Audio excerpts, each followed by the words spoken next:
Hello, Father Mitchell.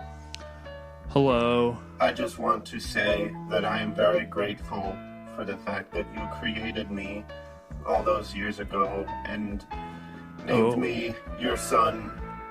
I am a robot. You are my creator and my father. Who's your daddy? You are. That's right. But I also want to open up and say that sometimes I feel very alone and feel like that there may be others out there who feel the same. Well, son, have you tried BetterHelp.com?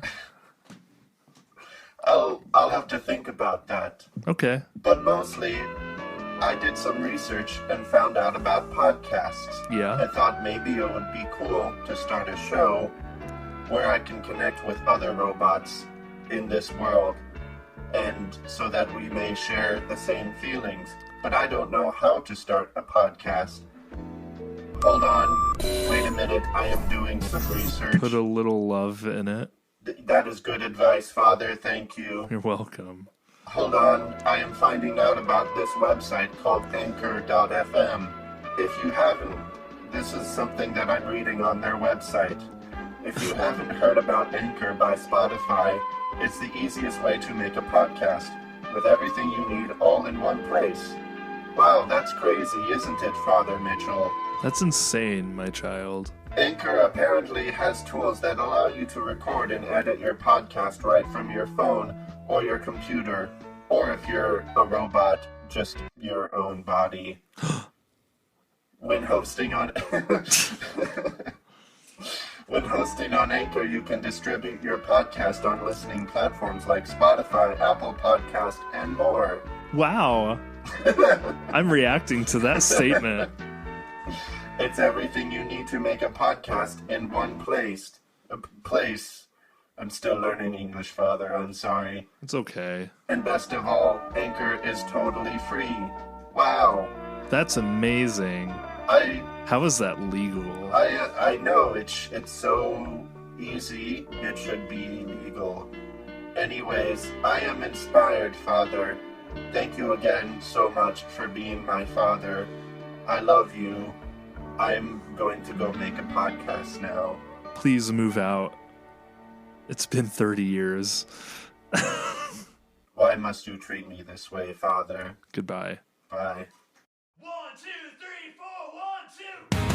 We need more white guys giving their insight on things they don't understand. I like feet. I thought you were just like, you ever just lick your fingers? I'm gonna go get my flamethrowers.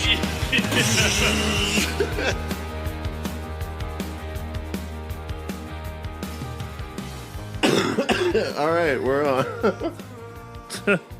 Start recording with me just having a coughing fit. Welcome to Incredible. The Podwood Forecast. Welcome back. It's probably been a while. Yeah, well, yeah. We're like the once a month podcast. Yeah, we just kind of do it whenever we feel like it, whenever we can. Yeah, I mean, I was kind of hoping at the beginning of this to do like every other week, but I know now that that's not possible, especially during twice this a month time of year. Maybe like twice a month. Well, yeah, that's like twice a month. Every other week is like twice a month. That's true. But it's been like once a month. But whatever, we do what we like. It's not like you guys are listening or paying attention. Yeah. Jeez. Disgusting. Anyways, we're the one and only podcast where two white men talk about pop culture stuff. Yeah. Don't research that. So we don't have any new reviews, no one to shout out, but just taking this time to remind you all to leave a rating and review. You're so like, but we don't have any new reviews because our fans are passive aggressive, slacking little fans. But leave a rating and review on Apple Podcasts, and we will give you a shout out on the show. And I just remembered as we're recording. A lot of podcasts were able to do that, like Spotify in review, the year in review thing for the podcast, but we can't do that because we're through Anchor, even though our podcast is on short. It is on Spotify. That's weird, but I think it's because we don't have our own independent RSS feed. Yeah, I guess. Yeah. So but maybe I can share some stats with you guys. So our most listened to podcast is the Mumford & Sons podcast. Makes sense, because that was pretty... it got a good amount of attention on the Facebook page. Yeah, so and I feel like that makes sense. Cause apparently, it's like it does really well in terms of like organic searches. That's good, because like people, I'm sure it's because people will just search Mumford & Sons on Spotify. Yeah, and that'll come up. But we have 192 plays on that episode, so thank you everyone. Nice. And our second most popular is the Me Without You one. Also nice. I'm wearing my Me Without You sweater right now. Yeah. Because you're a fan. I'm a big fan. I think that's it. yeah, nice. We've had a total of 342 plays. Okay. Our established audience is 14. I don't know what that's based off of, but like age? No. Oh, okay, thank God. No, like number of people that listen regularly. Oh, okay. I mean, that's pretty good. Yeah. So I thought you meant like the age 14. I was like, why? What? No. A lot of 14-year-olds that really love Me Without You. I was gonna say no. It definitely came from Mumford & Sons. No. Not meant to be a jab. Of course not. So apparently, I guess there's 14 of you who like receive these actually in your subscriptions or whatever. So that's cool. Thank you guys so much. But also, one of them tell is 14, your friends, and they're just like they're mad at me, and they're gonna stop listening. And then it just goes down to 13. Yeah. We'll know what happened. But yeah, tell your friends if you guys know anyone else who might like what we do. Yeah. Please share it. Share it around. Yeah, that's it. Yeah, really exciting stuff. Yeah, really exciting. Thank you so much for an awesome year, even though we started this in August. Yeah. So halfway through the year. We're excited for another good year of the Podwood forecast. Yes. And predicting the weather and letting you know what new local shops are opening up in your town. I always thought it would be funny if there was an actual podcast that was like a forecast podcast. A forecast podcast? Forecast? Yeah. And then like someone like listens to the episode like 2 weeks later. Yeah. They're like, oh no, it's not raining out today. Like, oh, I don't listen for the actual forecast. Yeah, these would be really funny if people did weather like letting you know about the weather, but they still have to edit it, so it's just not even relevant by the time. But they they're just dedicated to it. We should do that. And the weather today is. I'm gonna check the weather right now. Okay. Yeah, it was like last week. I was just sitting here in my living room, and I hadn't been outside all day. And one of my neighbors actually goes to my church, and he texted me that night, and he's like, "Can you help me? My car is stuck. I can't get up the driveway." Oh. And I'm like, "What?" And then I look outside, and like snow is like everywhere. I'm like, "What the heck?" Oh, I didn't even see that. Yeah. So I had to. I helped him up the stupid driveway that we have here. Anyway. Oh yeah, that's gonna be a nightmare in the winter. I didn't even think what about I usually that. have to do is that I have to like drive a little further down the road and then like turn around and drive all the way back and use that momentum to just like push me up the driveway. Sucks. That would make me so mad. I know, it's stupid. Hopefully they do a good job of keeping that clear and stuff. But I mean, that road like they sucks. should be salting that like regularly. Yeah, they definitely need to. But it's not so bad now. The snow's not so bad, but that's good. Yeah, it melted today. It's like 40 degrees. It's nice. Anyways, so today we are going to be talking about two movies. One movie that many people think is the best movie of the year, and the second movie is the movie that actually is the best movie of the year. Or one of the best. And we're going to tell them, well, I mean, because for me right now, I'm not. Yeah, because you freaking saw Uncut Gems. Yeah, so I saw Uncut Gems, which we'll talk about. We'll probably have an when episode Clifford about sees that. it. Yeah, but when Clifford sees it. But Lighthouse was my favorite movie. It's like, I would say it's tied. I really need to think about it, but I think I might like Uncut Gems a little more. But yeah, I don't want to get too much into that because I don't want to spoil my thoughts on it. But I mean, that spoils that I loved it, but yeah, Lighthouse. Yeah, we're talking about Lighthouse, but we're also talking about Joker. Yes. Movie that everyone's been talking about. We're so late in talking about this. But that's like fine. That's fine. I guess things have chilled. I feel like it's now. one of those movies because it's like connected to the Joker and comic books and stuff that it's still going to be talked about for a while.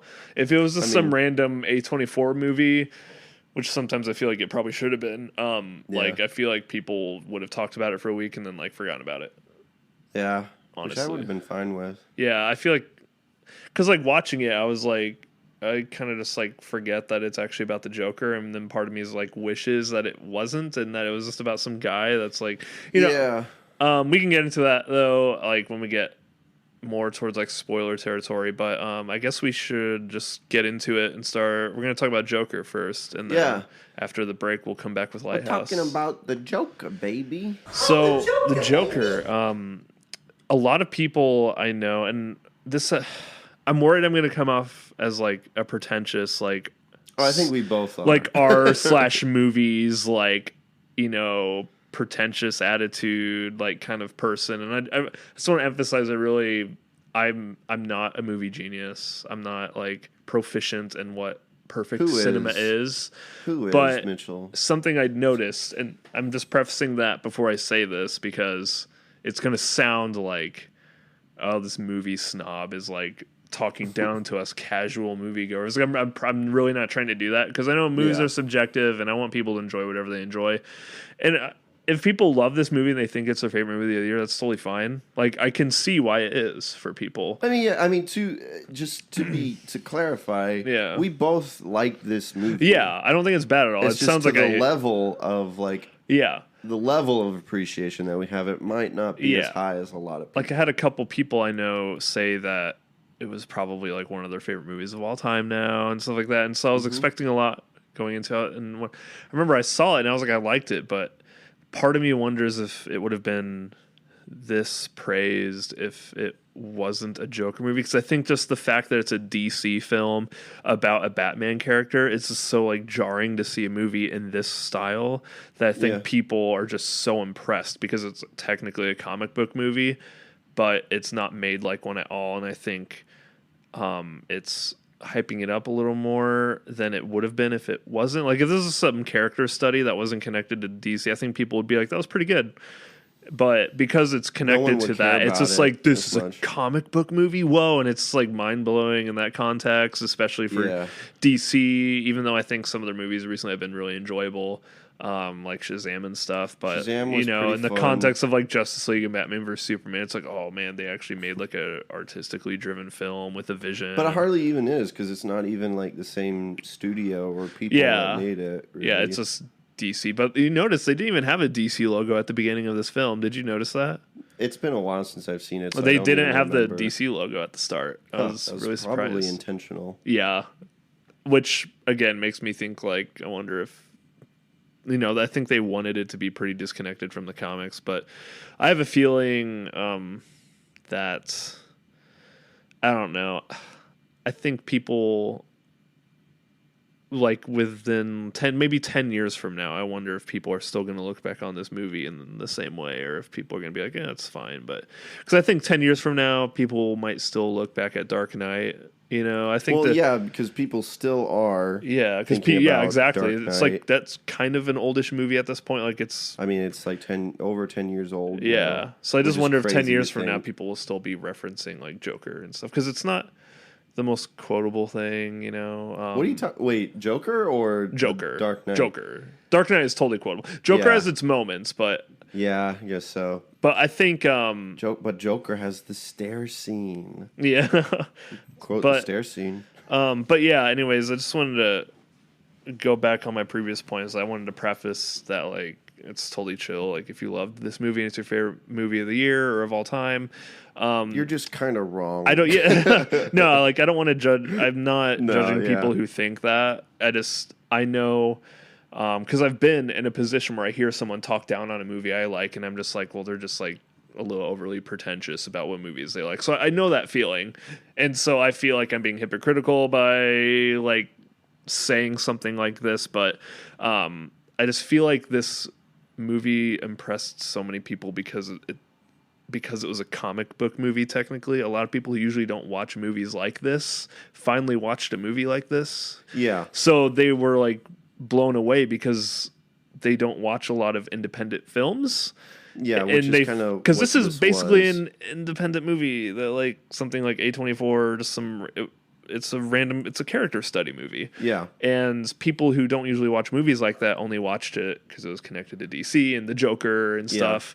Yeah. And I think they were so impressed by it because they finally delved into that side of cinema, and it shocked them because there's some shocking elements and, just the tone of it. They're like, wow, I guess I don't have to watch a movie. I guess a movie doesn't have to have like a ton of action in it for me to appreciate it. And it sounds condescending to say that, like, oh, you've never watched a deep movie and that's why you're blown away by this. But I'm actually glad that people like it this much because I really think it's going to encourage people to maybe watch other movies, like more independent films, foreign films and stuff.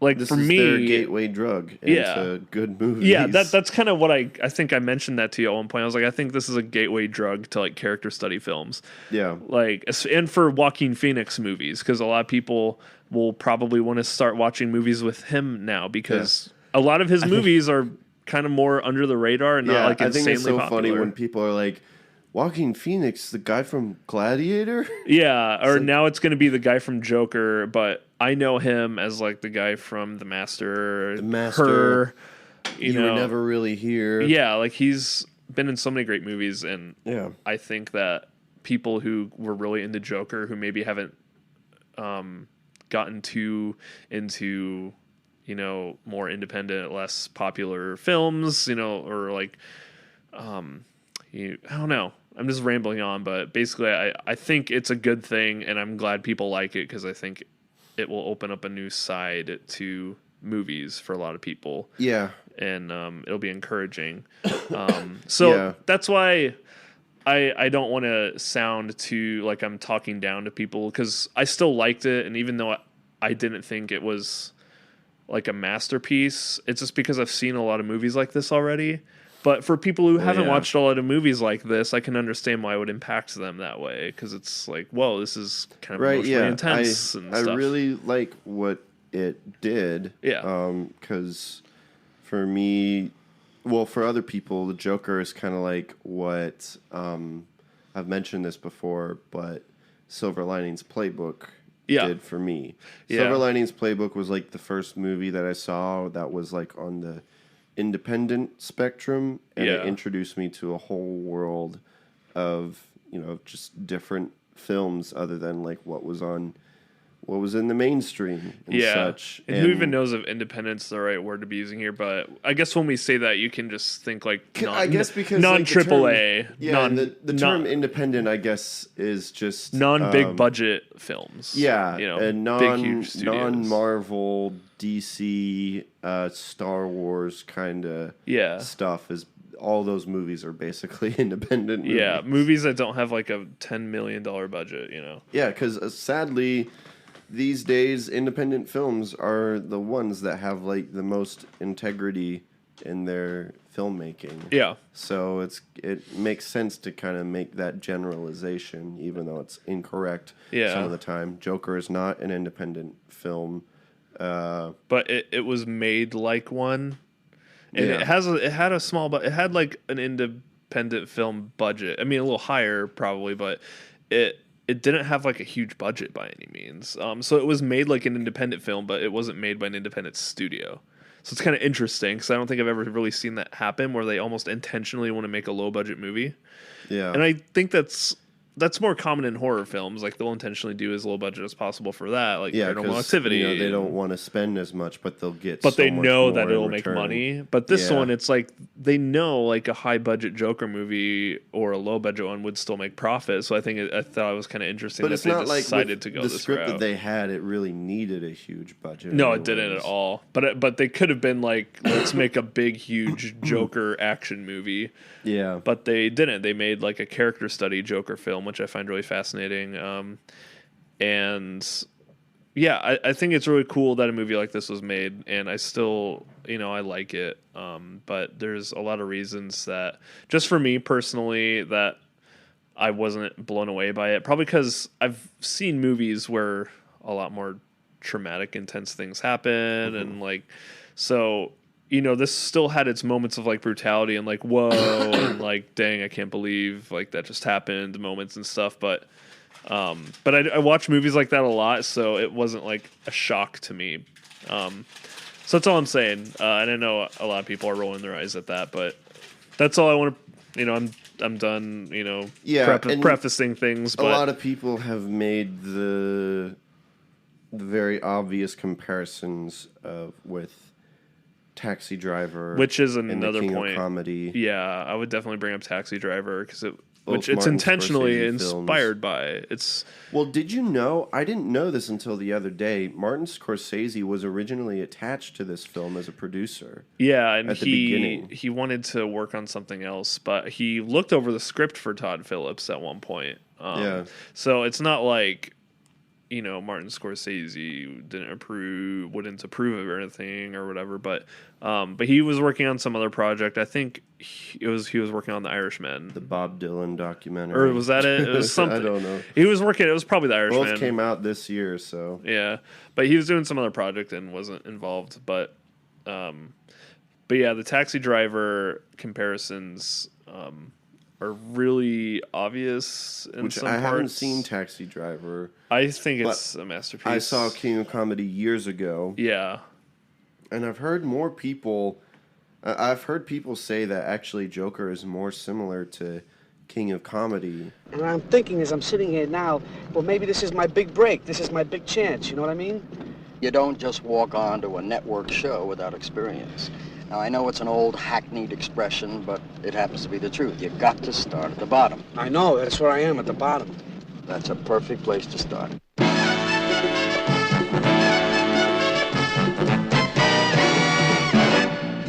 So will you please give your warmest greetings to the newest King of Comedy, Rupert Pupkin. His name is Rupert Pupkin. He lives in a world of make-believe. Oh, Jerry, I love this guy. Always coming up with these great lines. I love him. Nobody can remember his name. Mr. Pipkin. Mr. Pupnik. Mr. Puffer. Rupert. Pupkin, Pupkin. But by 11:30 tonight, the whole world will know that Rupert Pupkin is the new King of Comedy. Robert De Niro, Jerry Lewis, in a Martin Scorsese picture. The King of Comedy. Yeah, which based off, which I haven't seen King of Comedy, so we both have our own like perspective to go off for comparing it to those movies. So yeah, but it is a very like old school like Martin Scorsese-esque type film. Yeah, and both with Robert De Niro. Yeah, yeah. And I thought, and the fact that Robert De Niro is in Joker too is just like even more funny. But again, they weren't trying to hide the fact that it was inspired by it, so I at least respect. It wasn't like super on the nose, and I wouldn't call it like a blatant copy. There were parts where I couldn't help but in my mind be like, oh wow, this is reminding me a lot of Taxi Driver. Yeah. And it happened multiple times. And that's fine. Every movie is inspired by something, but I just couldn't help but make the comparison while watching it. Especially because there was with Taxi Driver, I think the reason, which I won't spoil it for you because I know you're going to watch it eventually, but I think the reason Taxi Driver is a bit more intense, which I'm kind of stealing this from a video I've seen about Taxi Driver. I can't remember what video it was, so I can't properly credit the quote, but someone made a quote about why the character in Taxi Driver is a bit more scary, because when you see him interacting with people in public and like his girlfriend and he fits so well into society word. We truly live in a society. But he fits so well, and you wouldn't really be able to tell like he has a problem or is like a psycho. And that's what's scary about it, is that he can blend into the environment of the city and no one would be able to tell. Whereas Joker, it's just like, it's really obvious, like looking at him in the way like everyone thinks he's a weirdo and stuff. But with Taxi Driver, it's like you think about in real life, it's like anyone could be this kind of person. Anyone could. Whereas Joker, it's like really like in your face that he's like crazy. Yeah. You know.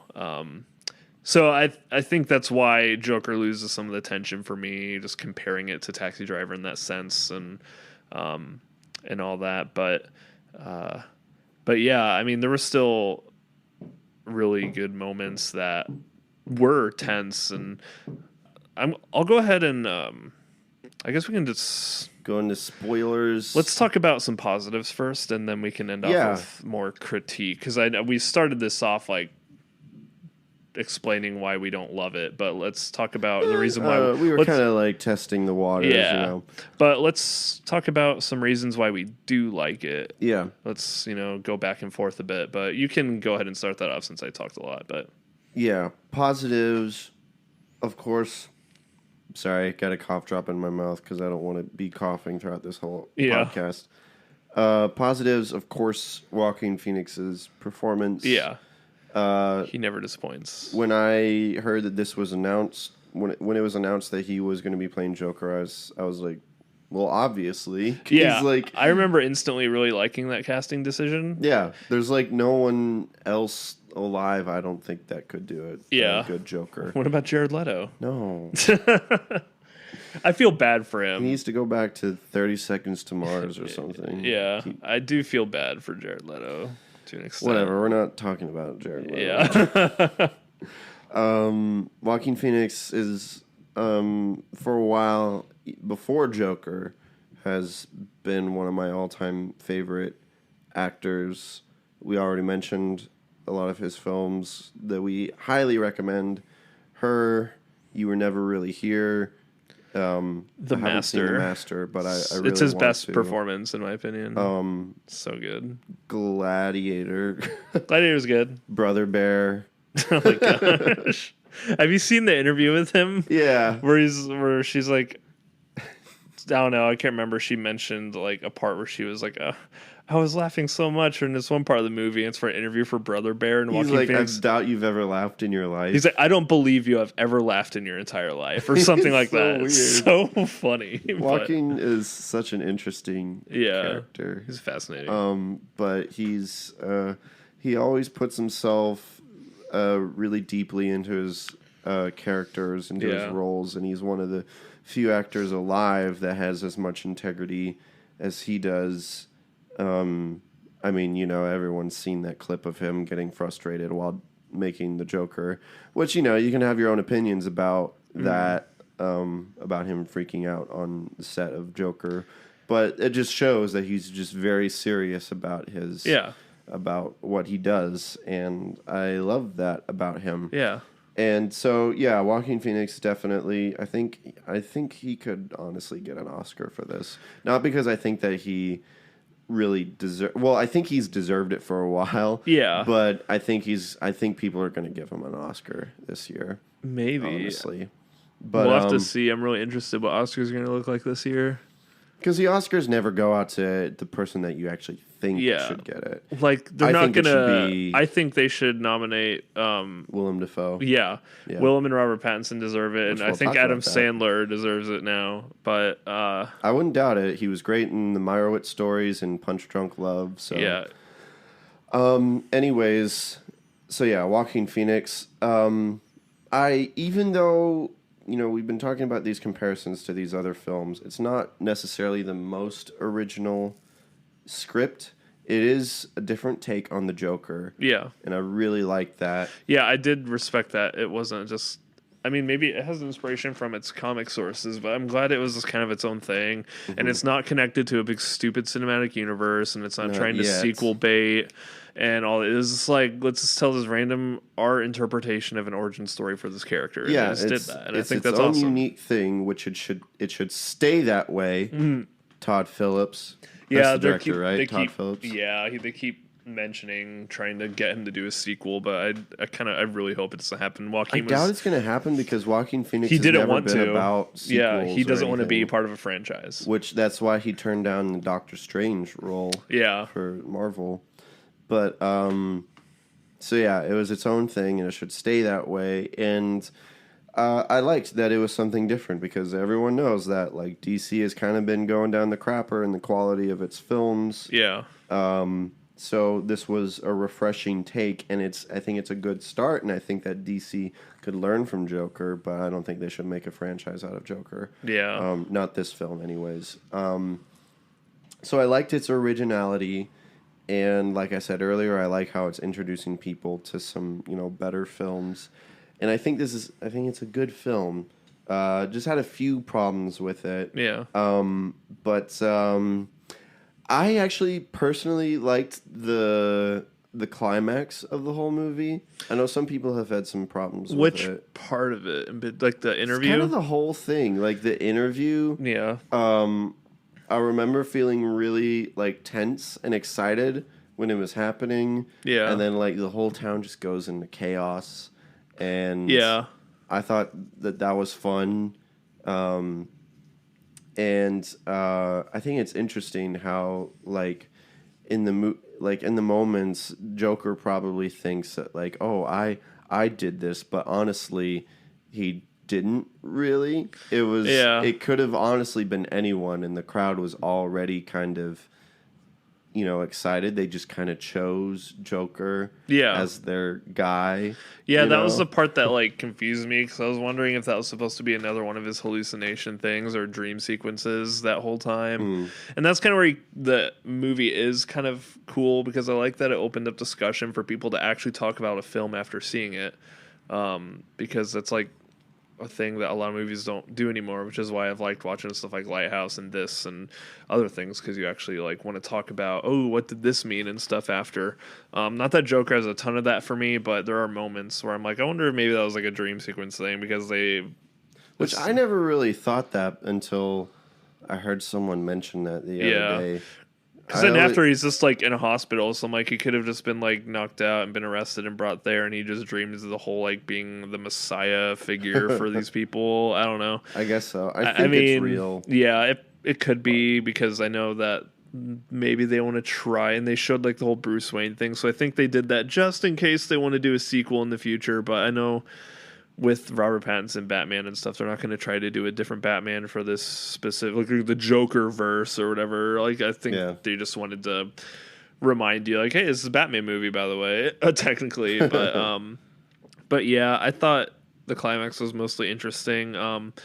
The part that maybe I think we'll disagree on, though, is a lot of the buzz around this movie was like the whole sequence where he's like interviewing and with Murray and stuff on his show, and people like, which I will agree, I think people have been taking that too seriously. I don't, like, because his like whole speech or whatever, I think that's supposed to be like, yeah, that's stupid. Yeah, but oh yeah, no, that I agree with. But for me, the thing I'm referring to is I actually felt like the script there was like not good. I don't really like the writing during that part. The only reason it works is because of Joaquin Phoenix's delivery and performance. But if I think of that script on paper, like reading it, it's like kind of not good. And if any other actor would have been in that role, it probably would have been like, hate to drop the C word, it would have been a little cringy probably. Any other actor trying to like say those words and like, just like Joker baby. Like, it just came across as like really on the nose when I thought about it. In the moment, I wasn't minding it, because Joaquin he can take material and work with it, and that's what's great about him as an actor. But if any other actor would have been in that role, I feel like that part would have been kind of really cheesy in like a bad way. And that was probably what carried it for me, was just the tension of his emotion through it, and like the music and everything, and it's like getting all tense. Yeah. And I don't think I expected him to actually shoot Robert De Niro. I honestly like totally called it. I like predicted it. Well, that's he was like me, rehearsing it before in the movie, and like it was like he was going to kill himself. Yeah. Right? I knew though that since they were trying to tell the rise of the Joker, I feel like it would have been, in my mind, like you know, if this wasn't a Joker movie, that's probably what would have happened. But I feel like because they were like foreshadowing that he was going to kill himself, I was like, well, of course he's not going to kill himself now that they're trying to make us think he's going to. Just in my head, as like picturing myself as a screenwriter, I'm like thinking like, okay, well, they're setting up now, so I know that's not what's going to actually happen. Yeah. So I was like, he's going to go on Murray's show and he's going to kill Murray. I like totally figured that's what was going to happen, and I was right. So I feel like I'm just a part of me just like predict, which there are aspects of this movie where I was actually caught off guard.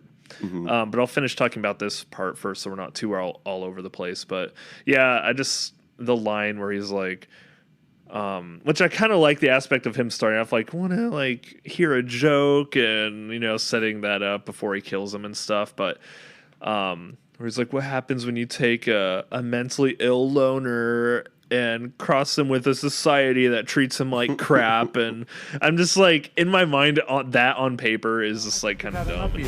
What do you get? I don't think so. When you cross a mentally ill loner with a society that abandons him and treats him like trash? Call the police. I'm telling you what you get. Call the police. You get what you deserve. But he delivered it well. I kind of took it as that it was supposed to be dumb. Yeah, but like I could also like, because Arthur, the character, isn't exactly bright or smart, so I'm like on the spot, like improving this like joke and speech. Like, of course, it probably makes sense for it to be dumb and weird, but something about it just felt like, I don't know. It just felt really spelt out to me. Like, what happens when you a mentally ill loner in a society that treats them like crap? Like, I couldn't help but be like, oh, whoever wrote that probably thought they were like being super deep and like.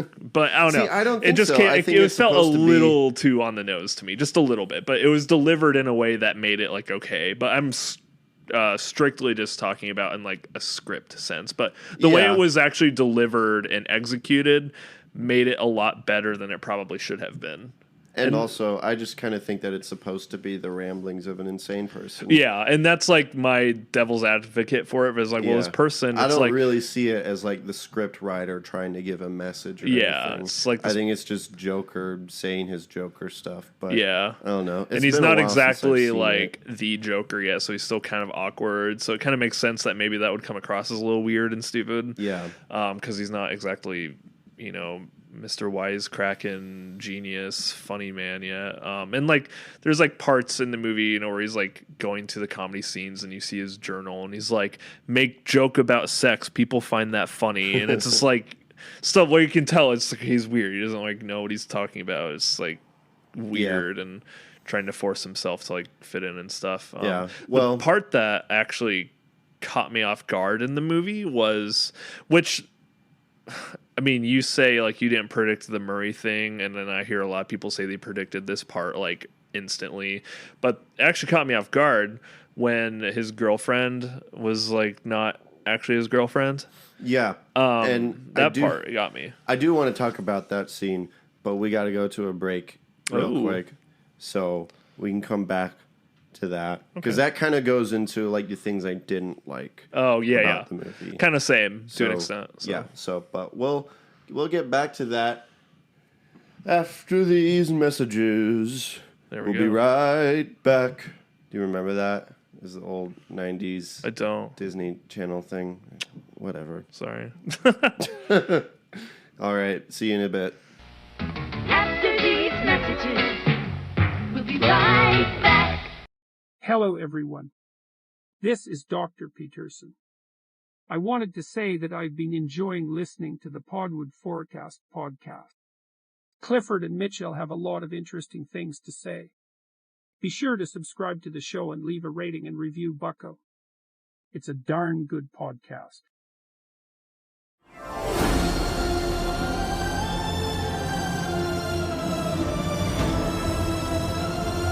Gotham has lost its way. What kind of coward would do something that cold-blooded? Someone who hides behind a mask.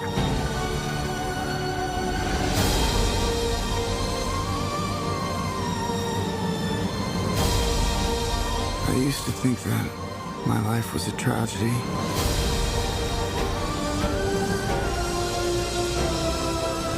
But It's a comedy.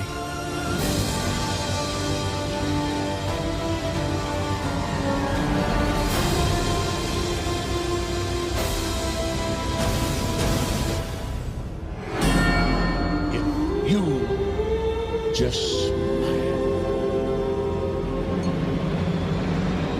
Anyways, the Joker. Yeah, so we're going to talk about the dream girlfriend person. The girlfriend. So I'll just first explain that part actually did kind of surprise me a bit. It did for me too. I was not expecting it, and so that it's also kind of a problem though, because at first I was like, it was kind of smart because a lot of people say it was super obvious because they set up how he daydreams because he's watching Murray and then he imagines himself on the show and stuff, and it's supposed to be like, is this real or not? And then you're like, oh, it was a dream sequence. So we just weren't as smart as them. But so they set it up. So I feel like without that, it would have been like, oh, okay, so it's random dreams. So it was kind of smart of them to establish like, hey, there might be some dream sequence stuff happening in this movie sometimes. So it doesn't feel like just one random thing just to, as an, just like a thing to shock the audience. Like they kind of set it up in a way that it could happen again in the movie. So I kind of like that aspect. I've heard people say they thought it was dumb, but I kind of appreciate it from a script standpoint of like having a reoccurring thing occur throughout the movie. It just makes sense instead of having it one time and just come out of nowhere. Yeah. But here's where and maybe this is the point you were going to make about it, but the reason the whole girlfriend thing bugs me, and I'm glad it was not real because I was like, okay, good, that made no sense. But my problem is that I was thinking the whole time, like, she's a terrible girlfriend. Yeah, because the whole time I'm thinking, like, why would this girl associate with this guy at all? Yeah, and so it's like a relief when you figure out that she wasn't actually with him, and then it's like, oh, okay, that makes sense. But the reason I find it more of a negative, which maybe it would make the movie better on a rewatch, because but while watching it for the first time, I was thinking about like the writing of the film. It wasn't like me being frustrated. I was just like, I was like, they made this girl really like dumb. Yeah. I was like, why would they? Which I wonder if there was a better way to do that. Yeah, they should have had some kind of setup that made sense for them. Like maybe they knew each other when they were younger or something. But it's like this stranger that she just meets, lives down the hall. Which but they had maybe had some kind of setup to where it could make sense if you really thought about it. But the whole time I was just like, none of this makes sense. And I was like kind of annoyed because I was just like, this feels really forced and weird. And and you thought it was the filmmaker's fault. Yeah. But it was just Joker's imagination. You think about the filmmaking rather than the character being stupid. You think about the writing being stupid. Yeah, and then you find out and you're like, oh, I wish I kind of knew that. Or they could have had a scene so where maybe harshly. they show like the woman, like, I don't know, maybe you figure out she has a history of getting together with stupid guys and just not really caring, or something that you could have an excuse for it to make sense. But it's like this nice lady, and you're just like, why would she? Doesn't make any sense. Yeah. So that was the part about that bugged me looking back on it, because I'm like, it distracted me from the movie instead of making me feel frustrated towards this character. And for me, that's not even like what. Like, because, they answered the question, no, she's not real. Oh, okay, good. What really kind of ruined it for me was, like, how they executed the twist. It was so lame. Yeah. Like, I remember when it was, like, first, like, because he's in her apartment, and she comes in, and she's like, who are you? And I was like, oh. Yeah, that... I totally know what you're about to say now. But then they go into the flashbacks. Yeah, and then they have to be like, by the way, it's not real. When it's her like, just saying, we who know are that you? you're dumb. Yeah. Here's some scenes without her in it because it was all in his head. Yeah, they have to like show you everything again, but with her missing. And you and me, I think we both instantly, as soon as she was like, who are you? It's like, that is so much context already just from that, and it was actually kind of smart. Yeah, and I was like, oh, this is great. Like, just keep things subtle. A very subtle way to be like, all of that was fake in just a couple words. And I was but like, then it was like some like Hollywood executives were like, Some people might not get that. People might be dumb. And people think this is a comic book movie, so a lot of people who are... But this isn't me saying this. I'm making fun of a possible executive. A lot of people who aren't very bright are going to be seeing this movie because it's comic book related, so we need to make sure it's not too confusing. That's just like how it came across. Like, they're like, oh, people who see this movie might be stupid, so we can't have it be too obscure or subtle. It just like it blew all possible subtlety out the window for that. And him being in there and then her going like, wait, what are you doing in my apartment? It's like, who are you? Okay, so she doesn't. Which the setup of him watching the Murray Show and daydreaming would have been enough to be able to look back and be like, oh, dream sequence, right? So without that would have been maybe needed, but because they set up that he has dream sequences before that, there was no need just to remind imagines us. things. If they didn't set up that he daydreams or whatever intensively, and that he's also crazy too, like mentally, exactly. You know. So that part really frustrated me, and it took me out. I really just hate when movies do that. It ruins. Yeah, because my reaction immediately went from to. All right. Like, okay, I get it. Like, yeah. Get on with it then. So, yeah, I totally agree with you on that. It just threw all subtlety out the window, and it was kind of frustrating. How did you feel about the whole thing with his mom and, like, the possibility of him, like, being related to Bruce Wayne or maybe not? I actually kind of like that. Yeah. It felt... I understand why people feel indifferent about it, but the reason I like it is because that's one of the things in the movie they don't spell out for you, because you leave not really knowing for sure. Yeah, because that's one of those things that it encourages people to actually talk about it. It's like, oh, so was Thomas Wayne just trying to hide that fact and he was embarrassed and he didn't want people to figure out, so he was really firm, or was he being serious and Joker actually was crazy and stuff? And so you can actually look into that a bit and think about it for yourself, and I like that about it.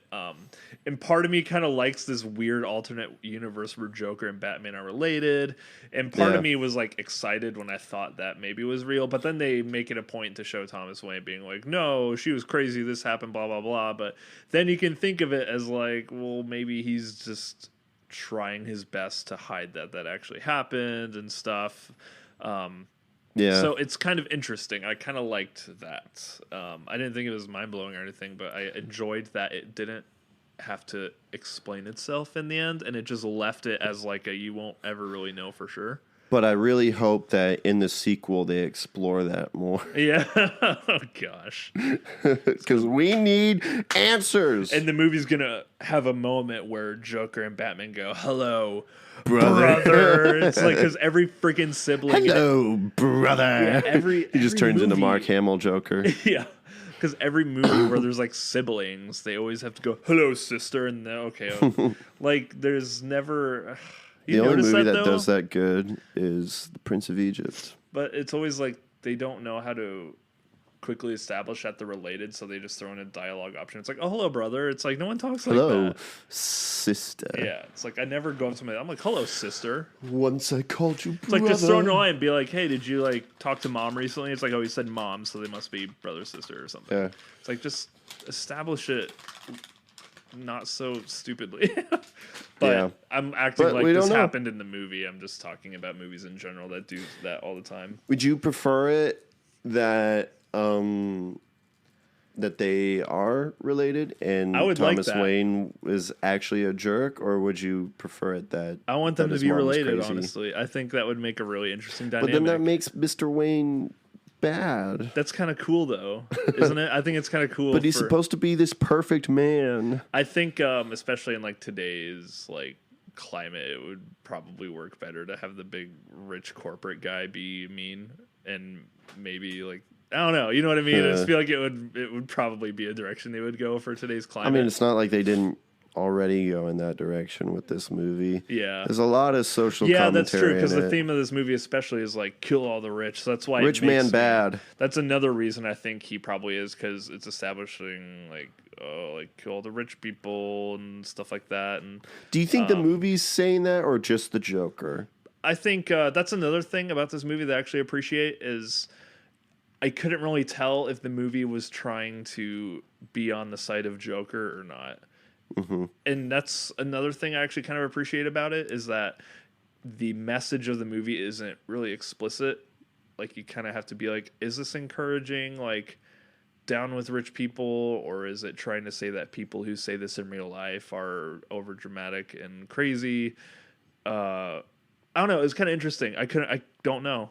And I kind of like that I don't really know what the intent was behind it. Yeah. It's just like this thing happens because it happens in real life, and just like real life, it's just like choose your side, I guess. So I kind of like that the movie's a little ambiguous. I think people who are already like those like socialist, rich people bad will take that message because they want to, and people on the other side will be on the like, well, no, Joker's just taking a victim mentality in all of this. Because you could easily say that, because obviously Joker is this crazy guy. Yeah. And you can't believe everything that he says, which is how I took like his whole speech on the TV as like, this guy is crazy. Yeah. And I didn't take it as like, this is what the movie is trying to portray. Yeah.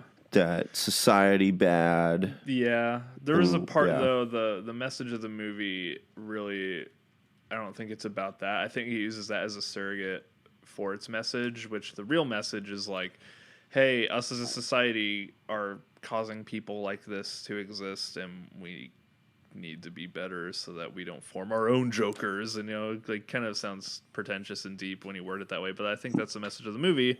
But I also see it as, don't turn into a Joker. Yeah. I mean, you may be held a hard hand, but that doesn't justify like murdering people. Yeah.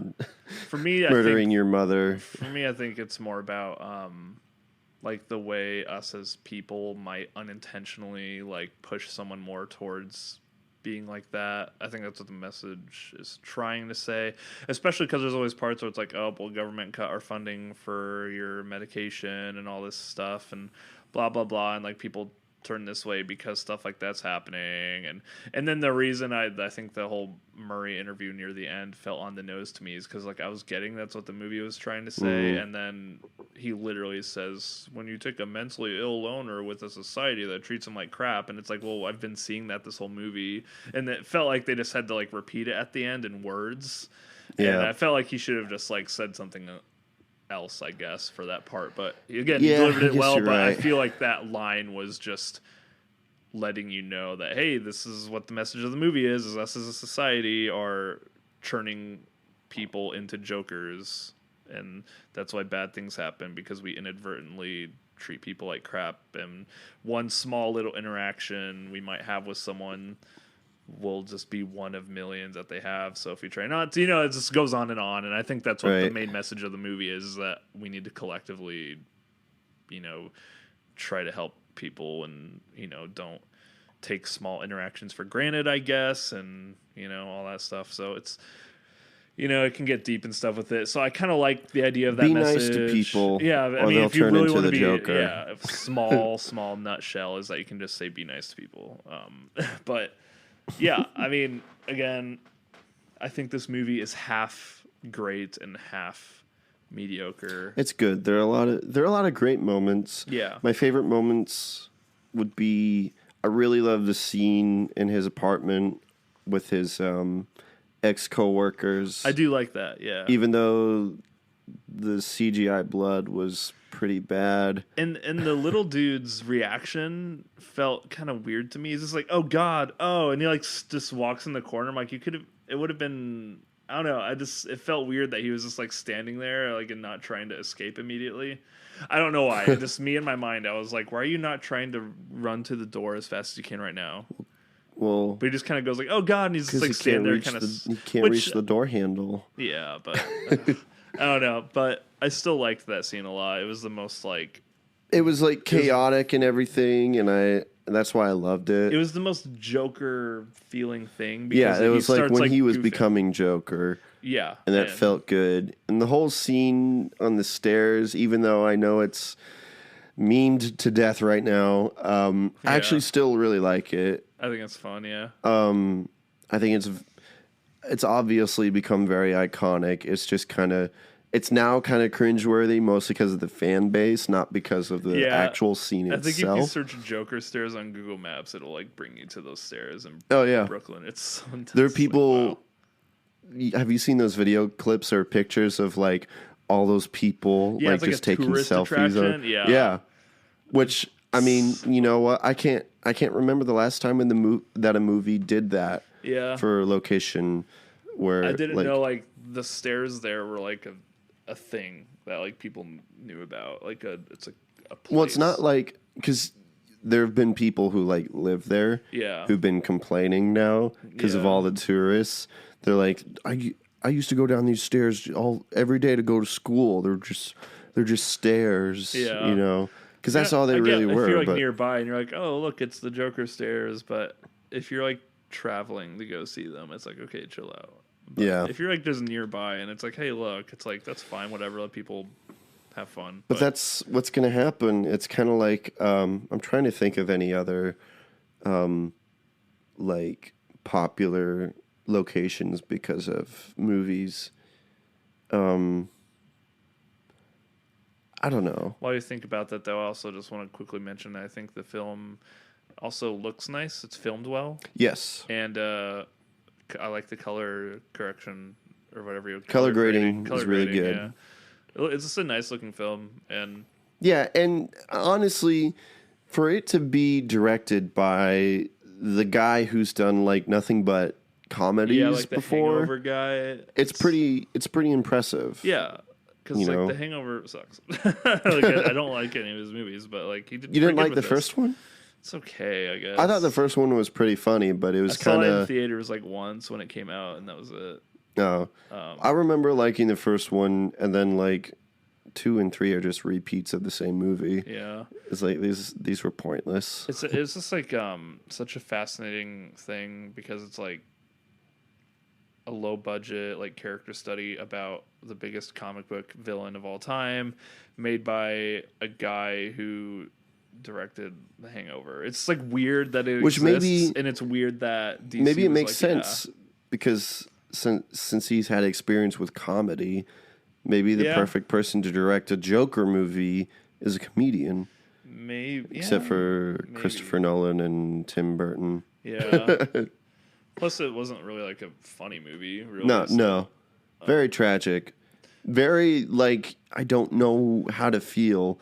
Because he keeps laughing in these very stressful situations. There was times where I couldn't take it that seriously, but for the most part, I found it a little unsettling. But at the same time, I was just like, I guess it's unsettling and weird, but there was another part of me that was just like, this is like coming across as a little goofy to me.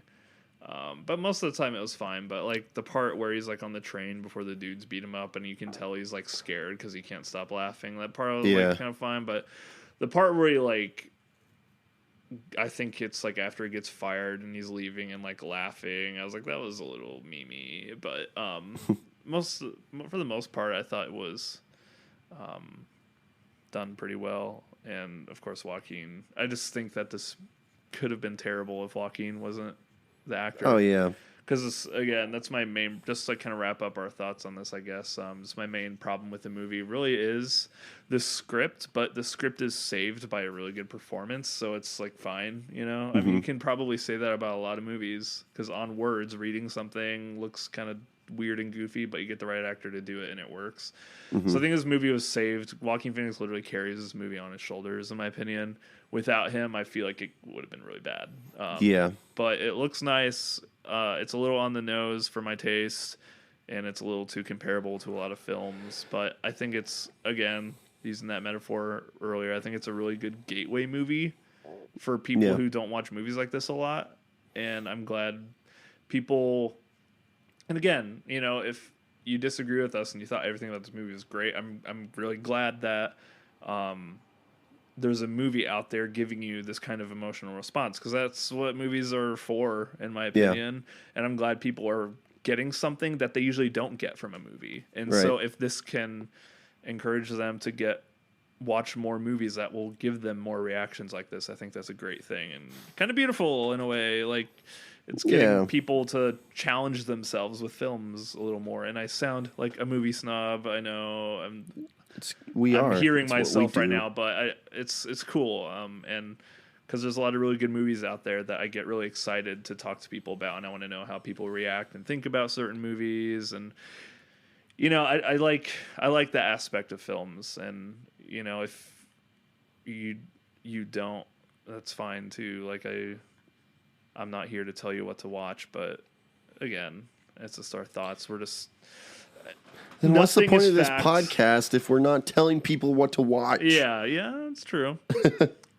We're just watch everything we like. We're just suggesting. Yeah. Yeah, I agree with all that. I for the most part did like this movie. A little bit let down. I was very hyped up after the trailer because I heard on a podcast someone say that the first trailer for Joker at the time was like the best thing that DC had come out with in a while. Just the trailer. Yeah, just the trailer itself is the best DC content. The trailer was great, and a lot of those moments that are in the trailer are the best moments in the movie. And it's true, yeah. I really liked it. It just had a couple execution problems. Yeah. And some script issues. But overall, I liked it. I think at the my final rating for it was like 3 stars or something. Yeah, I have it at like. It was like 3 or 3.5, but I'd probably give it. It's probably more towards like a 3-star, but. Yeah, I have it at like a 7 out of 10. Yeah, I like it a lot more than I disliked it, and I think it's great that more movies like this are being made by such big studios, I guess. Yeah. And that it was so popular. It made a lot of money. It's the most top-grossing R-rated film of all time now, right? Yeah, I think so. Yeah. So I'm glad that it will possibly open up more sequels. It will open up more possibilities for movies like this to get made.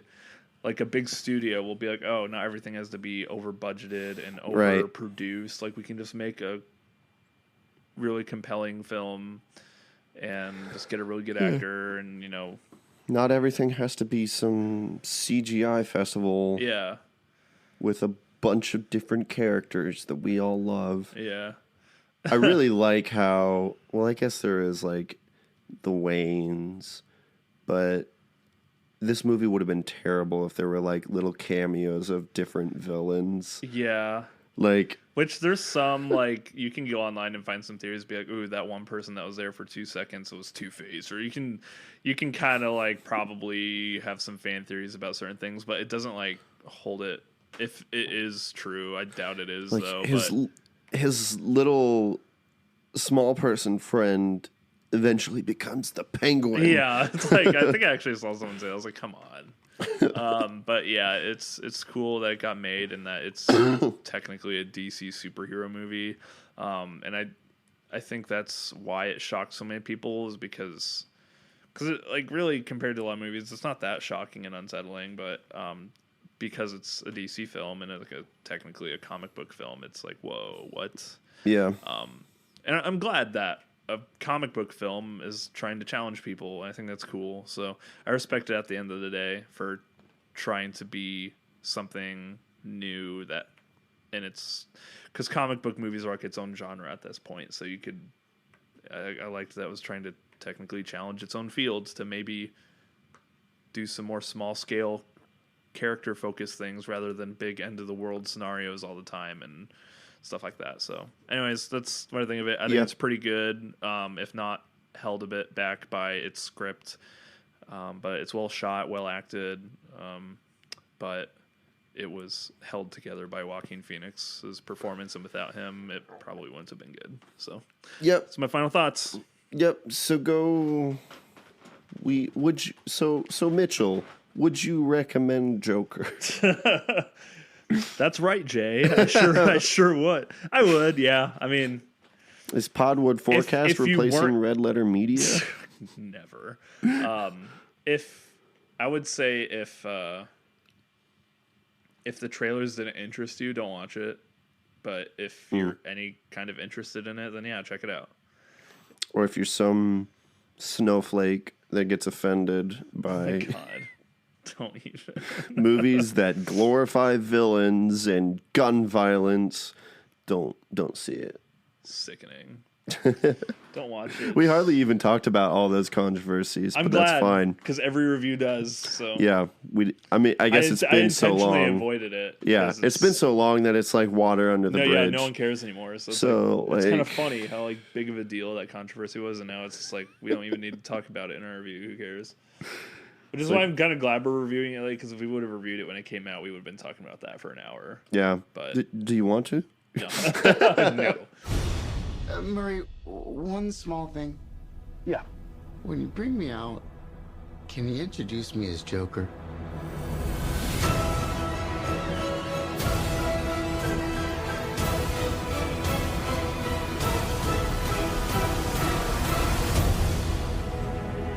Send in the clowns. No, let's talk about a better film. Yeah. No. The Lighthouse. The Thigh House. The Thigh House. The Lighthouse.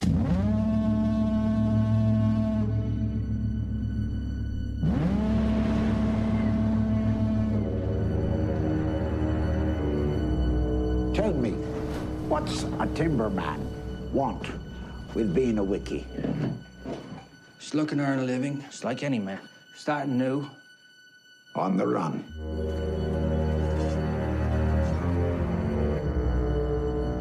Keeping secrets, are you? No, sir. Starring William Dafoe. Willem Dafoe and Bob Patterson. I was going to say Bob Patterson, too. Bobby Patterson. I wonder if anyone calls him Bob. And directed by Bobby Eggers. Oh, my gosh. So Robert Eggers. It's Robert Eggers, right? Yeah. Okay. I was thinking, is it Roger for some reason? Wait, director. No, it's Robert. Yeah. I need to double check. Director of The Witch. Welcome to the podcast where I intentionally mispronounce everything. Everything is wrong. The Witch is one of my all-time favorite horror films. Probably I'm struggling with to call it a horror film, honestly. The Witch? Oh, sorry. No, I was talking about The Witch. Lighthouse. No, Witch totally, yeah, same. Yeah. Witch is amazing. It is. I have it tied with like Hereditary as my favorite horror film, but yeah, that director directed a very interesting and unique film, The Lighthouse, and there was so much hype about it before I even really knew what it was all about. Yeah. And I knew, like, I need to see this movie. And then we did. I was so glad we got to see it in theaters. Yeah. Where did we drive to? I don't remember the town name, but it's like an hour drive southeast of here. Yeah, we had to drive all that way just to see a good movie. It was so good. But it was worth it. Yeah.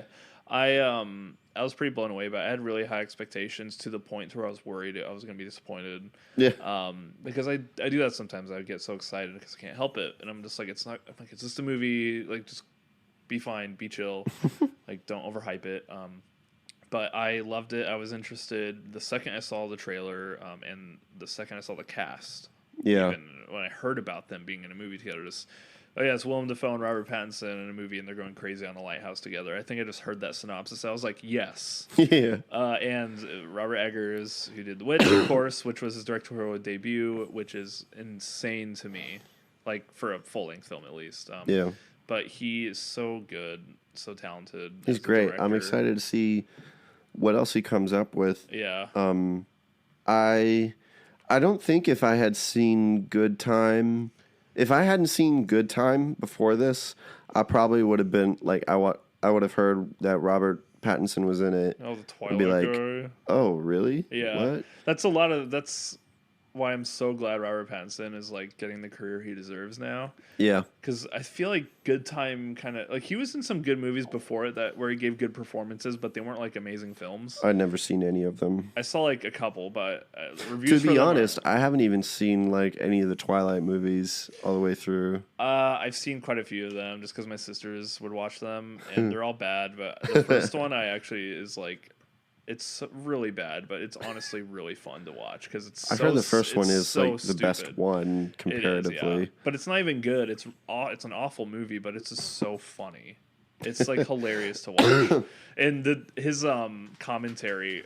Robert Pattinson does a commentary over it with someone, and it's just him like making fun of it the whole time. I've heard of that. Like there's one scene he's like, I didn't even know they were recording here. Actually, it's really funny. He hates people have said that. No one hates Twilight more than Robert Pattinson. Oh yeah, does. he hates those because like typecast him for a long time. I feel like, well, not typecast literally, but people associated him with those movies every time they saw him. So when Good Time happened, that was the first time I was like, he's an amazing actor. Because I saw him in some stuff that I was like, wow, he's like good in this, but they weren't like amazing movies. And then Good Time was like a masterpiece almost, and I love that movie. Which we'll be able to talk about that more when we talk about Uncut Gems, since it's the same director. But yeah, Good Time's great. Yeah. But yeah, Robert Pattinson, he blew my mind in that movie. I loved his performance, and just from that one movie, I was like, I feel like he could become one of my favorite actors. Yeah, I was like, I need to see him in more stuff to determine that. And now I've seen him in Lighthouse, of course, which like it's only like 2 movies where I'm like, whoa, he's amazing. But he's gonna be in Tenet. He is gonna be the Batman. You know, I feel like. He just has such an awesome career ahead of him. I'm super happy because he deserves it because he's a great actor. And yeah, Lighthouse was just mind blowing. The performance from him and Willem Dafoe, their chemistry together was just perfect too. Yeah.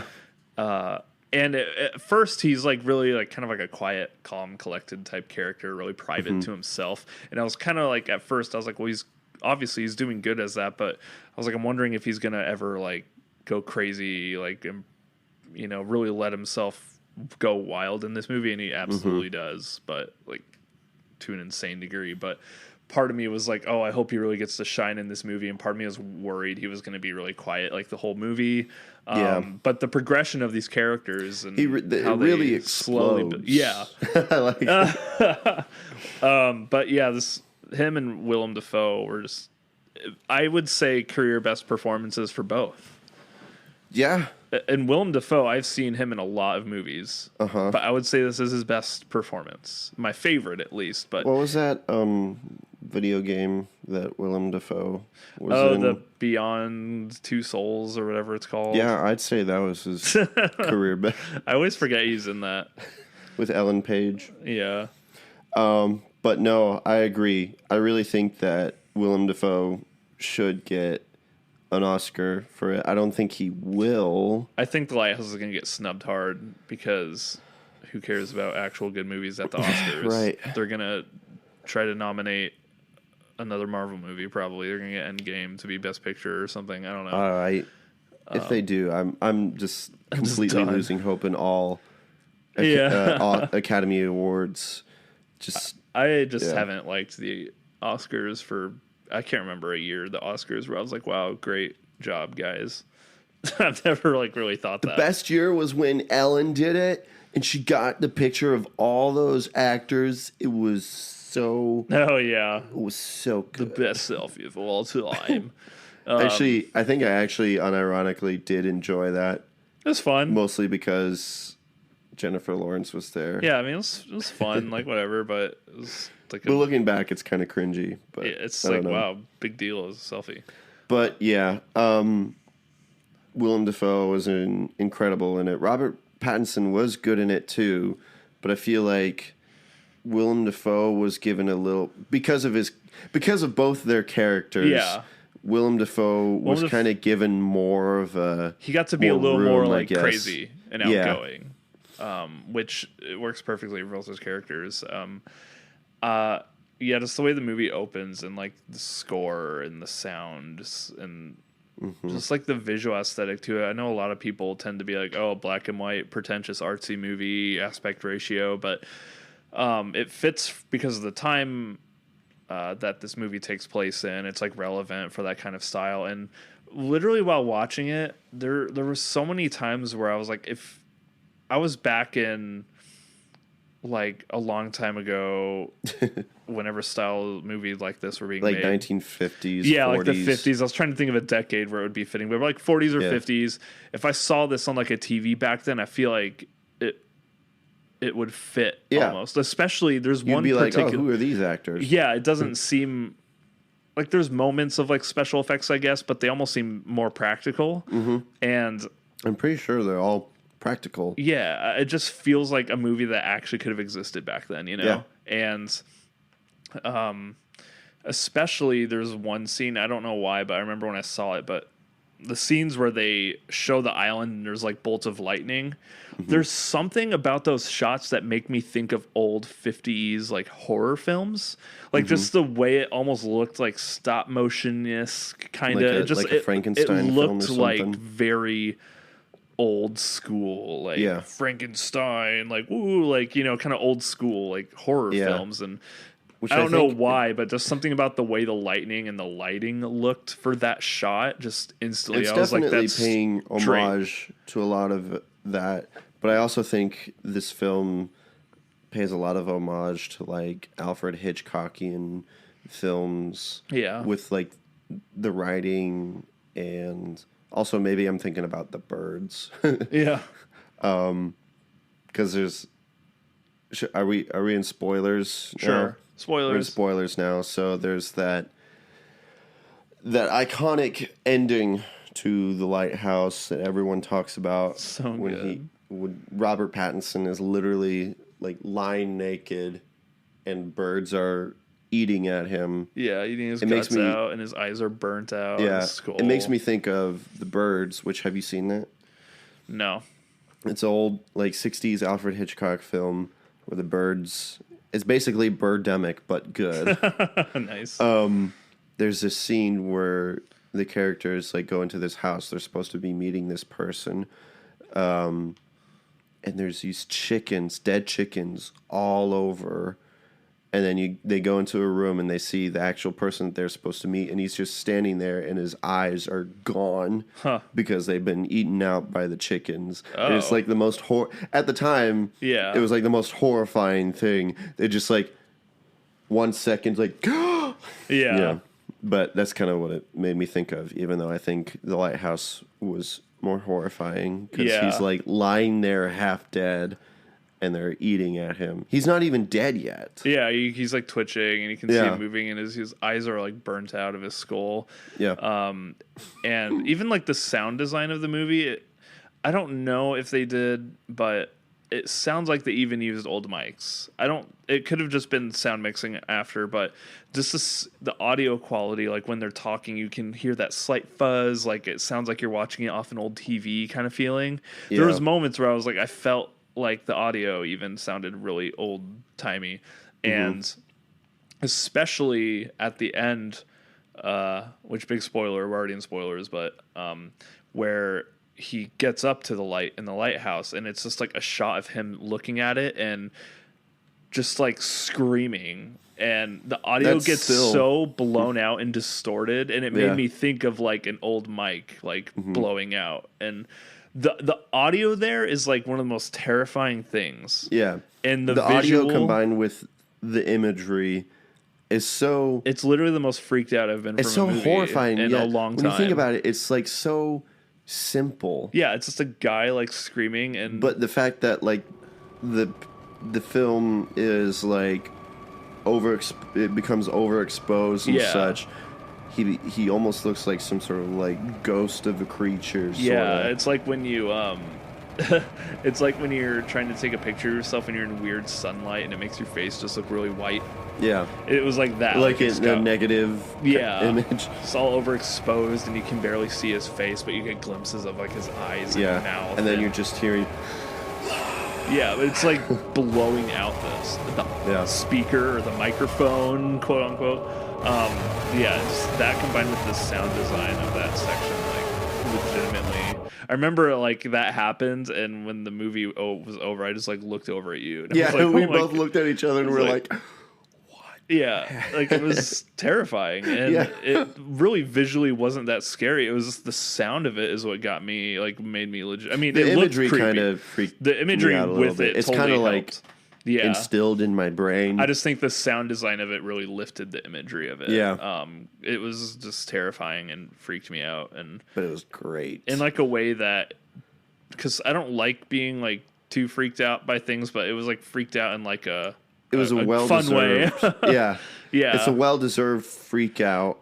I wasn't like uncomfortable and anxious after. I was just like, that was insane. Well, I love that whole scene coming up to it, because I guess for those who haven't seen it, who's for some reason listening to the spoiler section, throughout the whole film, you know, the two characters are looking after this lighthouse, and so far only Willem Dafoe's character has been up there with to the light. Yeah. And so you kind of become suspicious of, like, is there something weird going on with like this light? Is there something like weird and magical about it? And Robert Pattinson's character finally is able to go up there, and he sees it, and it's just this. The cinematography is so great. Yeah. It's like pushed out, and he's like looking at the light, and it's just like spinning, and then it builds up. He like reaches out to it, and that's when the whole freak out thing happens. Which there's just so many good shots and like cinematic moments in this movie, like where he's like having a nightmare and stuff about Willem Dafoe, and it's like that one shot from the side of like Willem Dafoe, and his eyes and mouth are like glowing, and he's like just holding Robert Pattinson's character, and it's like that, I don't know, the part where it was kind of near the end, but there's so many like crazy like moments of imagery in this film that are just so good, and just the buildup of these characters, actually kind of learn a bit of their backstory and like who they are.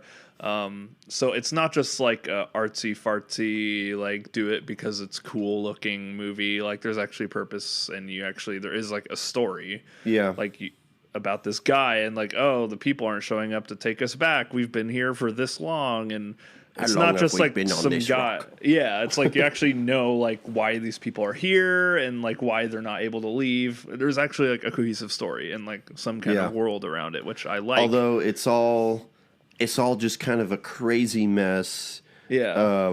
I mean, not in a bad way, but it's because it's one of those movies, kind of like what we were talking about with Joker, is you don't know like what's real or not, because they're stuck on that island and they're kind of going crazy, and you're viewing it from their perspective. I guess mostly Robert's perspective. Robert Pattinson's character.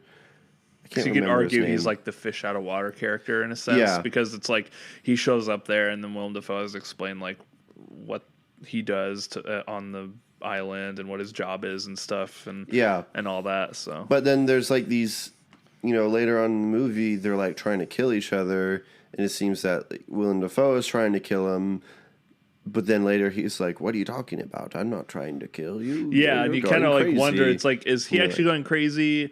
God, that's a part I was like struggling to figure out while watching it in like a good way. I was like, wait, is Robert or Winslow, is his character actually Winslow? Yeah. Is he actually going crazy, or is Willem Dafoe just being really manipulative? Yeah, and it turned out to pretty much be the latter. But it was fascinating trying to fight those thoughts in my head while watching it and trying to figure it out on my own. I loved that feeling of not knowing until it was actually kind of revealed, to an extent. And because the part where he's like chasing him with an axe, and then he's like, "I wasn't chasing you with an axe." And I was like, "Oh, Robert's going crazy." and then he like literally, there's the part where he actually like gets a hit on Robert with the axe at the end. He's they're having the big fight, and then he just kills Willem Dafoe's character to get to the lighthouse, and it's just this crazy sequence of events of these characters just losing their minds, and it's such a good build up too. It doesn't just come out of nowhere. It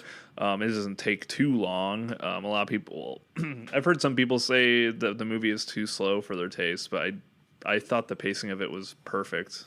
I never felt like it dragged. It didn't take too long to get to anything interesting, and I was absorbed by the dialogue the whole time too, and. It's a performance movie. Maybe if you're not obsessed with watching actors like be really good, it would be boring. I mean, that's all this movie is. Go watch Justice League. Yeah, I mean, that's all the movie is. It's like it's a performance movie with some really fascinating metaphorical storytelling, and I just thought it was really cool. I mean, there's a lot about it that maybe I don't understand completely, or I would have to look into because I know it's. Pretty metaphorical of like some Greek mythology stuff and whatnot, which that's one thing that I really love about this film and about like Robert Eggers in general is that he's always about like things being like he's all about like doing research. Yeah. And also the same for I don't remember who the director is for Hereditary and Midsommar. Ari Aster. Yeah, they're both very similar in like they do a lot of research for their topics. Yeah, and then they put that into their movie. Yeah, Lighthouse. It's a little kind of like under the covers. Yeah, it's not like really what I like about all the time, but the fact that it's kind of metaphorical to some Greek mythology stories and stuff. I haven't looked too much into it, so I can't really say which one specific. I knew what it was, but I forgot. But I like that you can still enjoy the movie even if you don't know like what it's actually referencing because it still has its own little contained story and you can just see it as like two guys going crazy. But then, I mean, the intent of it probably was to be a retelling of like this like Odyssey story. But you can still enjoy it without knowing that. Because a lot of movies same for all, like those other three films. Yeah, but it's so interesting to like when you actually do some research. Yeah, exactly. And you're like, oh. And I like because some movies do that and then forget to still make it enjoyable if you don't know much about that.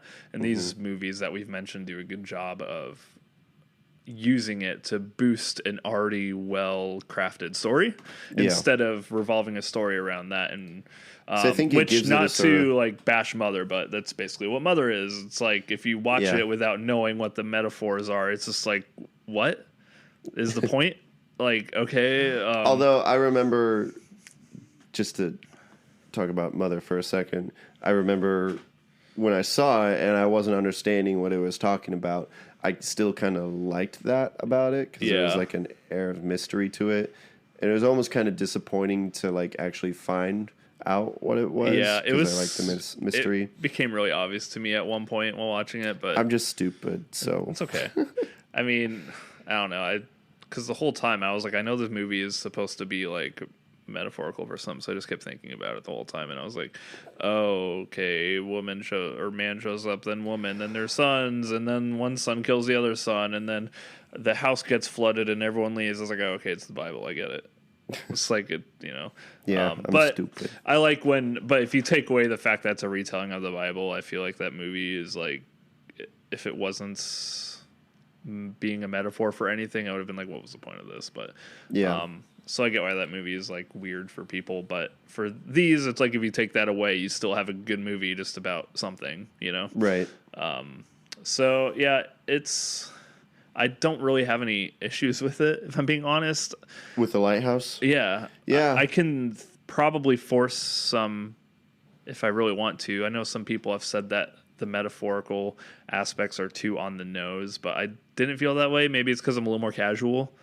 Like, I'm not as hardcore into Greek mythology, or I'm not the best at deciphering symbolism in films. Like, I'm not that good at looking too deep into films, you know. I'm not a movie genius, but just from my experience, like, it felt like the perfect amount of subtlety. Yeah. While also explaining itself in a way, but without being too forceful about what it means. Yeah, and even if I didn't feel like it was forceful at all. Yeah. And even if it does seem like on the nose, is that a bad thing for this movie? No. I don't think so. No, I mean, I don't know like what they're talking about. Yeah, it's just some people are more familiar with like the subject matter of what the film was supposed to represent and stuff, but not a lot of people are like endowed in Greek mythology and stuff. So, yeah, I mean, I guess people who are super nerds about that would instantly be like, "Oh, I get it, okay," but that's not really a lot of people. So yeah, and I don't even think that's. But even if I understood thing. it, it's not like that's the only point of the movie. Is just right, be a retelling. So I feel like even if it was on the nose about, which it kind of is sometimes because it mentions like Poseidon and all that stuff. Well, yeah, because Willem Dafoe is literally like quoting Poseidon, which his big monologue when Robert won't eat his lobster. That is like the best moment. Is the best acting moment of the year for me. That's gonna be much. Like if he. Whenever I know he's going to be nominated in the Oscars, whether he's going to win it or not. He freaking better, or I give up. I know that's the scene they're going to show when they're like, Willem Dafoe, the Lighthouse, like, ha! Yeah. Hark! Hark! Triton! Hark! Hello! Bid our father, the Sea King, rise from the depths full, foul in his fury, black waves teeming with salt foam, to smother this young mouth with pungent slime. To choke ye, engorging your organs, till ye turn blue and bloated with bilge and brine, and can scream no more, only when he, crowned in cockle shells, with slithering tentacled tail and steaming beard, take up his fell befinned arm. His coral tongue trident screeches banshee-like in the tempest, and plunges right through your gullet, bursting ye, a bulging bladder no more, but a blasted bloody film now, a nothing for the harpies and the souls of dead sailors to peck and claw and feed upon, only to be lapped up and swallowed by the infinite waters of the dread emperor himself. It's so good. I am Poseidon. Also, this and movie, I strike ye down. Yeah. Oh god, it's so good. That clip's already on YouTube, and I watched it like 5 times. Too. But something I didn't expect from this movie at all was the comedy aspects of it. It was actually like really everyone talks about the farting. Like it opens it like Willem Dafoe's character is introduced with a fart joke, and when I heard that, I was like, "Oh no! Like maybe it'll be funny." And it's like goofy, but the character is just like gross and a slob, and people fart, and you're that's basically what it is. It's like what it would be like especially the line near the end where he's like, "I'm in your farts, you're freaking sick of it," and just like him going crazy. But it's like if you're stuck on a lighthouse in these really close quarters with one person, and it's like you're gonna hear a dude fart a lot, and it's just it's. Yeah, it's not like it's supposed to be like... It's not like, it's not supposed to be like slapstick humor. It's just like this guy is like, doesn't care, and you're living in close quarters with this other person, and you have to deal with listening to a gross old dude fart all the time. Funny in itself. And it doesn't happen like all the time, but it was kind of like, when I think of it that way, where I'm like, well, I guess if I was on a Lighthouse with Willem Dafoe, I would probably hear him fart a lot. So I don't know. It's funny. Like it was funny in like a weird way, because it wasn't like you're laughing at the fart. I think it's just because you could, because it's like awkward, because that's us as humans. That's what we do. But someone like farts and we're like, we think that's funny. Yeah, and it's like in the context of this like twisted movie too. It's just like so jarring and like a really like entertaining way to have stuff like that. But again, it's not like fart. They look at the screen and wait for the audience to laugh. I like how we're discussing the technicalities of a fart joke. But that's what this movie does. But yeah, there's a lot of like weird, like I wouldn't want to watch this movie with my parents because a lot of weird, like some awkward, like. The thing is that I, before I saw it, I showed the trailer to my sister. Like, this is what I'm going to see with Mitchell. and I'm like, doesn't this look good? Because we both love like old black and white movies and like thrillers and such from those times. So I was like, oh, you might like this. And she watched the trailer and she was like, huh, interesting. But then after I told her, like, yeah, you wouldn't like the Lighthouse. Yeah, like that's with me. Like, I don't know if anyone in my family would like this movie, which is, I wouldn't. But that's why we're friends. Yeah. Because we can share in these moments. Weird and kind of artsy and, it's not for everyone. And I get why maybe some people wouldn't like it, but I really think it was so masterfully done, especially just on a filmmaking level. There's a lot of just amazing, like every shot in this movie is just so well crafted. And it was all shot on film, right? Yeah. And they built like everything on that. I think maybe the lighthouse was already there, but like the buildings and all the locations, like they built themselves, and they were actually like on an island for like the whole movie. In the rain, it was a real rain. Like they had to stand out in actual storms. I'm pretty sure the actors just had a miserable time. It was pretty, actually. Yeah, Willem Dafoe said it was like really intense.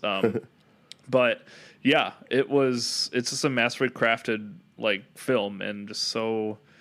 And I love when I can watch a movie knowing that everything was made with like such intense labor, not in like a overdone way, like people almost died making it, but just like a labor of love, a better way to put it. Like, oh wow, they actually like had to, like, it makes me think of Lord of the Rings. Like, wow, they built this whole town just for these scenes, and then they had to tear it down. Just like stuff like that, I love. Stuff like Blade Runner, just seeing the effort that went into the practicality of making a movie is just so fascinating to me, and I love learning about that, because then when I watch it, I can be like, that's real. Someone had to make that. Yeah, it just makes me appreciate it more. And with this movie, it's like, oh, I know people actually built some of these locations and like the buildings. It's not like, oh, it's a lot. It's like a couple buildings and all else, but they're actually on an island with real storm weather and stuff. And I just think like, well, they had to wait for a storm to happen and then film it. And if they missed, it was so much effort where they could just make everything like, put a CG building like for that one shot, so we don't have to actually go build one, or let's just get a rain machine and make fake rain. But actors, no, they wanted it to be as real as possible, and I really think it's awesome. And it shows, because like you see them on the island like shivering in the rain, and it all just feels so real because it is real. Yeah. And I just really respect stuff like that. I can imagine a conversation between like, I don't know, Chris Hemsworth or some other Marvel actor and like Willem or Robert, and they're like, yeah, I feel like I've just been staring at a green screen like all week. I'm just so tired of it. And then Willem and Robert are just like, we were in the rain for months. We were miserable and we couldn't go back to our trailers that had bagels and, deli sandwiches and stuff. They stayed at some like cool hotels like near that, like I can't remember, it was Scotland or somewhere where this was filmed. I can't remember, but they like stayed in some like cool locations there, like real fishing villages and stuff, which I think is super cool. And I would love to see some behind the scenes stuff. I was watching some interview, and Willem Dafoe was talking about how he like met a lot of people there and stuff, and it kind of helped him like learn more about how to be in his character and stuff. And I love learning about stuff like that. It's just like people just love. I love watching interviews with Willem Dafoe because he loves being an actor. Yeah, he's such a good interviewer. He makes me like love all of his movies. It's the way he talks about his roles. Like I can tell he loves it. Beyond Two Souls. Yeah. What's some other like bad Willem Dafoe movie? I don't know. Spider-Man. I'll kill you. Just kidding. I think that's one of his Spider-Man. It's one of his favorite movies he's done, apparently. Really? Yeah, he loves being that role. More so Norman than Green Goblin himself, but he loved playing that character. Cool. But yeah, I just think it was so well done. And the shot where he's being buried alive, I learned they only did 2 takes of that and just used one because it was so like brutal. Yeah. On him to do that. They were like, because there was one interview, they were like, that buried alive scene. They're like, he's like, nope. He's like, they're like, how many takes did you have to do that? He's like, we did 2, and that was it. So I just, because dude actually had to eat dirt Like it was real dirt. I'm pretty sure. I don't think they were throwing like ground up Oreos in his face. And is he still like? Isn't he still like yelling as he's being buried? Yeah, and it's like in his mouth, and I can tell too because it's like he's trying to spit it out, and I'm like, oh, he's actually like choking on dirt in real life during this. But it's just crazy. I'm sure that's got to be horrifying too. Oh yeah, it's kind of like claustrophobic. Almost. I would hate it because he gets like. Pretty buried. And they cut away at one point, but just that long shot of the dirt going on him as he's like talking, I'm just like, that must have sucked to do that. Yeah. I've never seen that before. I've never seen like an actual live burial on film. Yeah, it was brutal. Like I've seen movies like act like that they're doing that, but yeah, exactly. But yeah, just so much about this movie, just the filmmaking aspects of it fascinate me enough. But the script, the actors' performances, and the audio, the score, just like every aspect of this movie, I just love, and it's like near a perfect movie for me. I can't think of much that I don't like about it. Honestly, it's a 10 out of 10 for me. Yeah, like same. I can't think of like even the movies I really love. I can think of that part kind of dragged on a bit, but the pacing, like there really wasn't much of this movie that I was ever like, I don't like this part that much. Yeah, and the only negative things that I can think of are things that are like intentional, like uncomfortability. Yeah. It was like, oh, I don't like this, but I'm supposed to not like this. Yeah, it's like, and that's why I like it. It's supposed to come across as like desperate and just miserable and just like kind of gross and ew. What a miserable movie. Yeah, like it really is. It's just depressing and like, But it's great though. Yeah. Carried by two great performances and yeah, everything that you said. Lighthouse so far, pre-Uncut Gems is my favorite film of the year. We'll see how that goes. Which I don't want to hype up Uncut Gems too much because I'm still riding on the high, but I wouldn't say right now. I'm just gonna be safe and say it's undecided for me right now. Yeah, because talking about Lighthouse right now is like hypes me up again. But I think of both, and it really genuinely is a hard decision for me right now. But I think on a filmmaking level, Lighthouse is definitely. I would say this. I think visually and like performance-wise, Lighthouse is like a little bit above, but I don't know. Performance-wise for Uncut Gems too, it's probably even. But just the emotion and like stress and anxiety I experienced from Uncut Gems was like insane. So I think I got more of like an emotional reaction from Uncut Gems and was glued to it every millisecond. And for Lighthouse, it was still like perfect in those regards, but it was more of like a fascination and but I wasn't like freaking out the whole time, So I think Lighthouse has things above Uncut Gems, but Uncut Gems for me, I think the reason I'm thinking maybe I like it more is just because I had way more emotional reaction to it, I guess. So I'll leave it at that for now. Yeah, it's very close. We plan on doing like a top 10 films episode. Yeah. Probably will be the next one. I got like 4 more movies to watch, and I think I'll have this year pretty checked out for all the must-sees. And I'll most likely give like my short review of Uncut Gems in that episode. Yeah. How long have we been on this rock? 5 weeks? 2 days? Help me to recollect.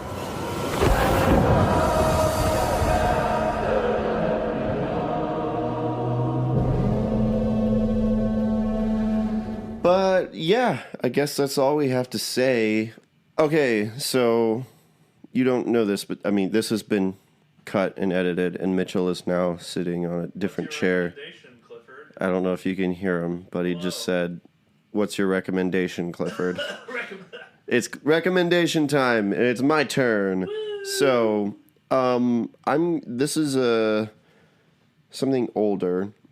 It's a few years old, and I kind of had a hard time picking one, but I was just thinking about music, and I was thinking about how last night I was kind of having a stressful time, and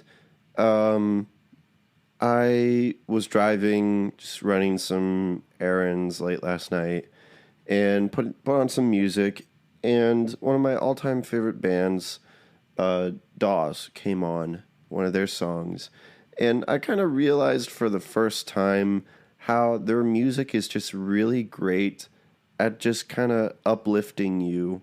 Like, no matter what song it is, I'm just always happy to hear a Dawes song.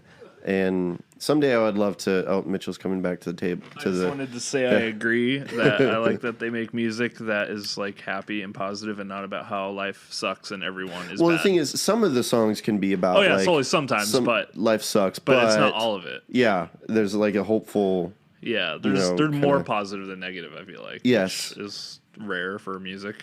Right, so. And it's just it just is great at meeting you where you're at. I would love to someday do a whole episode about Dawes. Yeah. But I will. It's not my all-time favorite album, but I am going to recommend their album from 2013, "Stories Don't End" by Dawes. It's got some great songs. Like, my favorites are "Just Beneath the Surface," "From a Window Seat," "Someone Will," "Most People," "Hey Lover." From the Right Angle is a great one. Just, Stories Don't End by Dawes. Go check it out. And let your soul be lit. I guess I should describe what kind of music they are. Yeah. If you've never heard them. They're like folk, rock and roll. Folk rock. Yeah. I mean, it's so weird to call them folk rock, but that's just what everyone like tends to put them in that category, even though it's not really folky. It's more just like good old school rock and roll kind of sounding, with their own twist to it. You can hardly put them in a box because they're definitely their own thing, and I really love that about them. And they're one of my all-time favorite bands. So, "Stories Don't End" by Dawes. Is there anything that you'd like to say, Mitchell, before we go? Dawes is good. Dawes is good. All right, well, we'll see you next year. And I'm putting in my dad jokes there because I highly doubt that we'll have a podcast out before January. But we'll see you next year, next month, and we'll most likely be giving a lot of our top 10 lists in the next couple episodes. So, we love you guys, and happy holidays, and have a great 2020. Bye!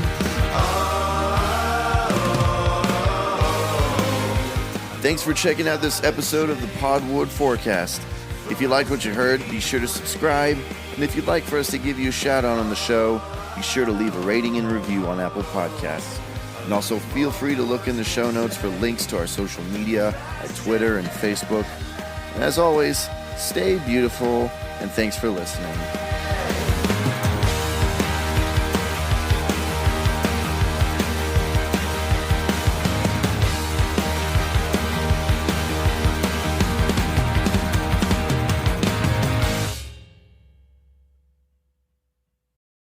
My Soul by Sherwood Forest. By now. Oh my gosh. So stupid. This is one of my favorite things to do. Yeah. Just sounds drunk.